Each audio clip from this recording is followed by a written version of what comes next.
জামালপুরের দেয়ানগঞ্জে হারুয়াবাড়ি খালের ওপর একটি সেতু না থাকায় বছরের পর বছর ভোগান্তির শিকার হচ্ছে অন্তত 10,000 মানুষ। একটি সেতুর অভাবে থমকে গেছে ওই অঞ্চলের মানুষের জীবনমান। স্থানীয়দের দাবি, একটি সেতু নির্মাণ হলে বদলে যাবে বিস্তীর্ণ এলাকার চিত্র। এ বিষয়ে শিগগির ব্যবস্থা নেওয়ার আশ্বাস দিলেন উপজেলা নির্বাহী প্রকৌশলী। জামালপুর থেকে ফিরোজ শাহের তথ্যচিত্রে ডেস্ক রিপোর্ট।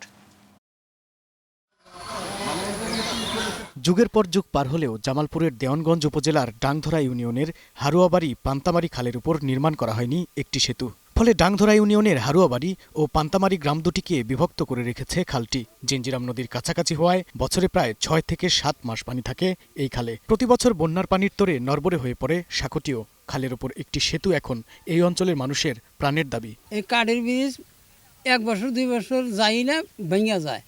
আমরা গ্রামে আরিচান্দা দিয়ে তুলে তুলে ব্রিজটা করি, কিন্তু ভেঙে যায়, আমরা এটার হারাহারি না। এই ব্রিজের হইলে এই 27টা গ্রামের মানুষ খুব ভালোভাবে চলাফেরা করতে পারে। আমরা যখন স্কুলে যাই কাঠের ব্রিজ দিয়ে খুব ভয় লাগে। সরকারের কাছে আবেদন, তাই একটি ব্রিজ তৈরি করা হয়। আমরা এখান দিয়ে স্কুলে যাই, অনেক সময় আমাদের বই পুড়ে যায়, ব্যাগ পুড়ে যায়। ঊর্ধ্বতন কর্তৃপক্ষের সাথে কথা বলে সেতু নির্মাণের প্রয়োজনীয় পদক্ষেপ নেওয়া হবে বলে জানান উপজেলা প্রকৌশলী। এই রাস্তাটি এখনো আমাদের এলজিডির আইডিভুক্ত হয় নাই।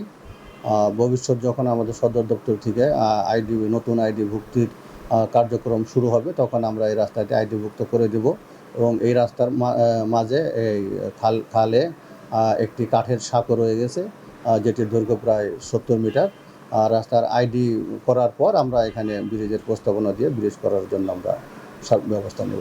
শুধু আশ্বাস নয়, দ্রুত সময়ের মধ্যে একটি সেতু নির্মাণ করে 2 গ্রামের মানুষের জীবনমান উন্নয়নে প্রয়োজনীয় পদক্ষেপ নেবে কর্তৃপক্ষ, এমনটাই প্রত্যাশা ডাংধরাবাসীর। Global television news desk.